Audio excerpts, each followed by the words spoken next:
Hello, my APUS history friends, and welcome to your first of many review videos throughout this school year. We'll keep this short and sweet, or I'll try to move as fast as possible here to keep this, as down as much I can in time. Basically, we have our first test next week. If you are an A-Day kid, your test is on Tuesday. If you're a B-Day kid, your test is on Wednesday.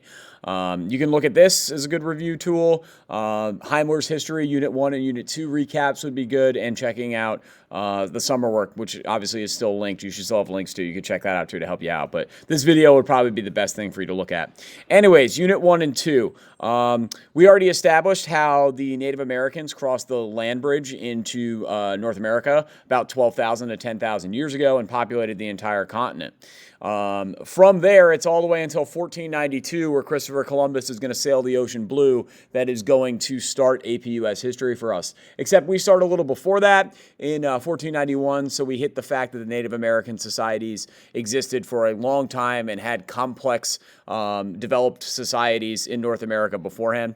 Anyways, this first one is your overall concepts, your checklist. So these are the things that you need to know. By the end of this video, by the end of these slides, by the end of your studying either Monday night or Tuesday night, you should be able to give me 2 to 3 specific pieces of evidence that answer each one of these questions or these ideas that support the idea. That's really your goal as you go through here. If you can do that, you're going to be successful on the test. Anyways, like I had mentioned, Native American societies are complex beforehand, before Columbus arrives. The Aztecs, the Mayas, the Incas, they have cities and temples and government and writing and economies and all of that stuff and densely populated areas, which is seen on the map over here on the right. I had mentioned that a potential test question is something along the lines of which European country's territory encompasses the largest population of Native Americans. It's Spain. It's the Spanish. And again, remember the languages that countries speak. That will help you identify who colonized them. Anyways, another question AP really likes to ask is like these traditional historical narratives. Can we like challenge them? So there's this guy named Bartolomé Las Casas that you should totally know. If you see his name, you don't need to read the document. You know he's a Native American defender. He argues that the Native Americans are not barbarians and are actually complicated to the level of almost the Europeans, right? So they love putting that in there because the traditional historical narrative is that Native Americans were savages until the Europeans arrived. That's just simply not true, and Las Casas is the one making that argument. Another document that covers that question is the corn document, where basically a European will explain how he thinks corn is an inferior food, and it reveals the fact that they think that no matter what the Native Americans did, it must be nothing compared to what the Europeans do, even though the Native Americans had like a better diet and stuff. That brings us to the Columbian Exchange. When we talk New World to Old World, we talk about, North America to Europe. Basically, the biggest improvement there are the diets, right? The improved diet of the Europeans comes from the fact that the natives were eating like squash and corn and beans, and that's much better for you than like mutton, right? Anyways, also cash crops get sent New World to Old World. We also very briefly discussed the one disease that travels New World to Old World, that's syphilis, which eventually we know impacts King George III, as I had mentioned in class. From the Old World, from Europe to the New World, obviously smallpox is going to be the biggest impact. Smallpox is going to contribute to the fact that 90 to 95% of the Native Americans die by the year about 1600 or so. Large populations of them wiped out. So obviously that's quite a big deal. The only positive impact, I would say, that comes from Old World to New World for the natives are the horses that are given to the Plains natives, which allows them to hunt buffalo much easier. Guns as well are brought over as like new technology, and we already talked about as well like why the Europeans had these diseases, because they domesticated animals, and why the natives were not resistant to these diseases because they did not domesticate animals. Anyways, we have different European groups in North America. The ones we really care about are the English, the Spanish, the Dutch, and the French. Here's a map of where they all had territory. This is an important question or important slide because it answers one of the key concepts at the top. Each European group, where they settled, what their purpose was, and their relationship with the Native Americans. So the English, which settle in what is now, the eastern seaboard of the United States, their major goal is to conquer land. They love taking land for profit and the resources there. You can prove that with joint stock companies, which are groups of investors or companies that get together that start these colonies in an attempt to get profit. In fact, one of your test questions is something along the lines of Jamestown, the colony, the English colony, is formed as a joint stock company. What was the purpose of that? It was to return money to investors, right? So anyway, since the English want to conquer native land and take resources, the natives are obviously not very happy with this. An example of Native American resistance against the English is King Philip's War, which, extra credit question for one of the versions of the test, mostly takes place in Connecticut, Massachusetts, and Rhode Island. But that is an example of the natives resisting against the English rule. The Spanish mostly colonized Florida and the southwestern portion of the United States, also Central and South America, except for Brazil, because they speak Portuguese, right? Their main goal is to convert natives to Catholicism. Actually, I've been to, Southern California, New Mexico, Arizona, a couple times in my life, and there's a lot of like Spanish mission churches there, even there today, from like the 1500s, because that was their primary goal. That and gold. The Spanish are also very interested in gold. But anyway, since the Spanish are trying to convert the natives to Catholicism, this is impacting their culture, and they resist. How do they resist? In the Pueblo Revolt. The Pueblo natives, upset with the fact that they're trying to be converted to Catholicism, as well as the forced labor system known as the encomienda system, which I think there is also a test question about that. Basically, what is it? It organizes and regulates Native American labor. The Pueblo are going to revolt. So another example of Native American resistance. And lastly are the French and the Dutch. They're probably, less important than the Spanish and the English in the sense that they don't really have any major violent interactions. I'm sure they have plenty of skirmishes with them, but any organized violent interaction with the natives, because they pretty much just care about trade. They're just looking to make a profit. So they want to have friendly relationships with the natives because that's really what they're trying to do. It's better for trade.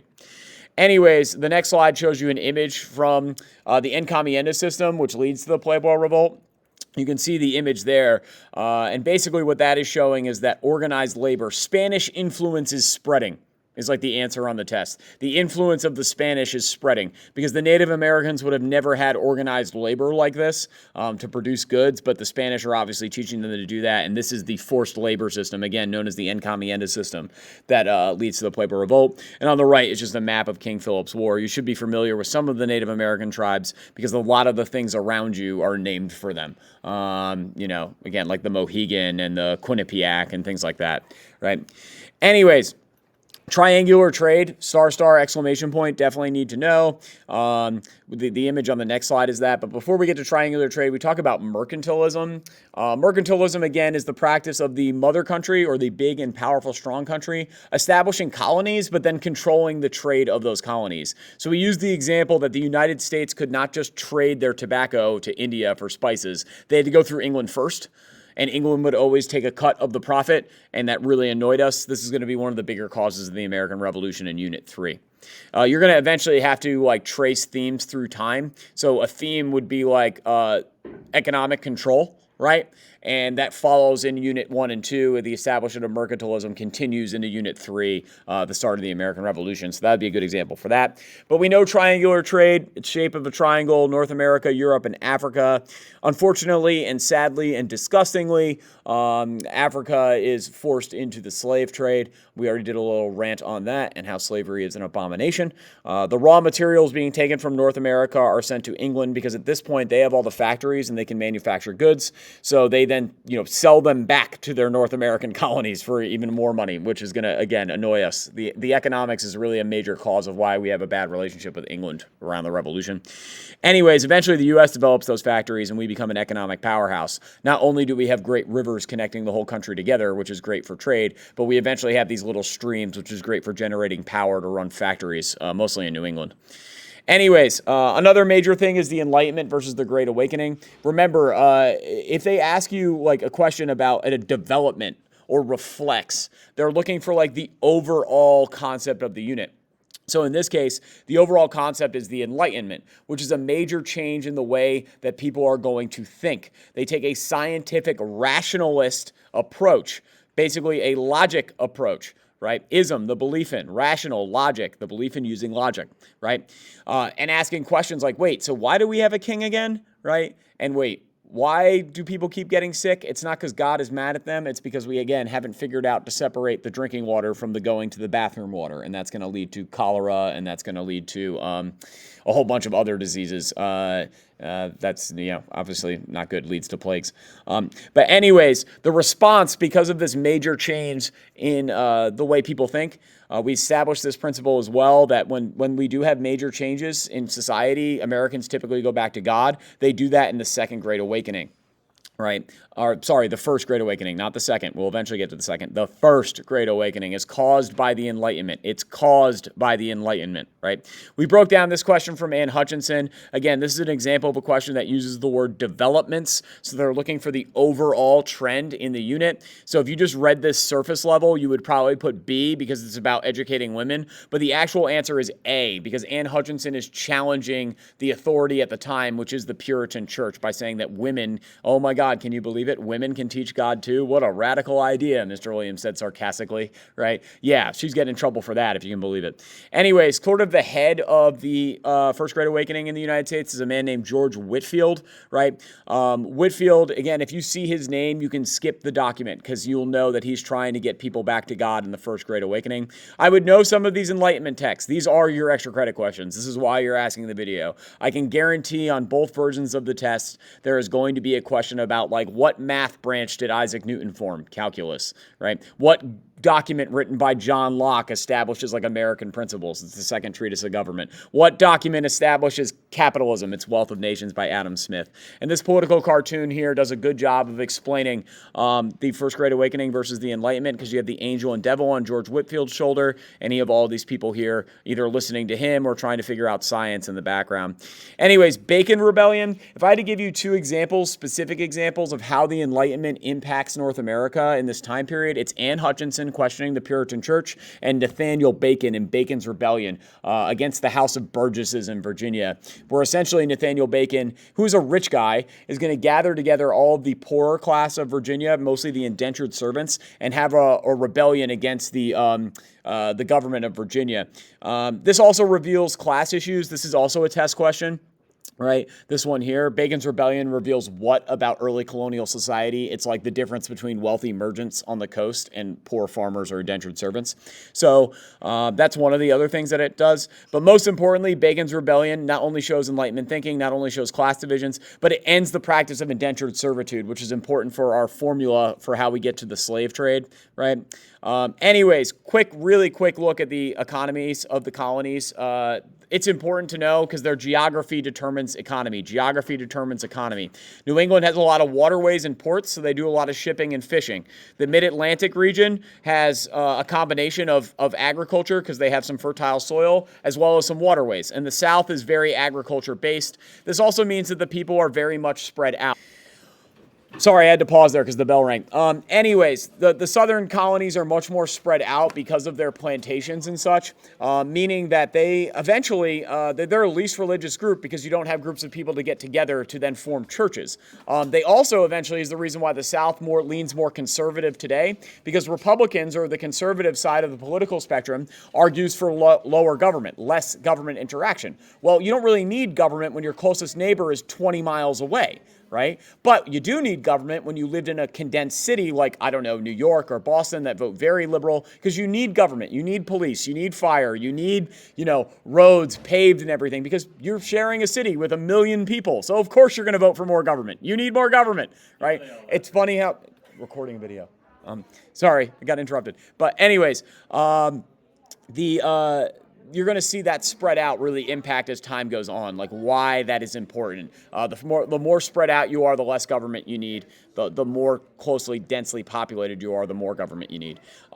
Anyways, this was just a side anecdote that I thought was interesting. Again, it compares the treatment of women in the Iroquois nation to women under English common law. Of course, the Iroquois one is about how they respect women and listen to them in tribal councils, and the bloodline is passed down through women. And English common law is like, you are nothing without a husband. So calling the natives savages, even though the natives treat women better, is also an irony that I think is not lost upon anybody.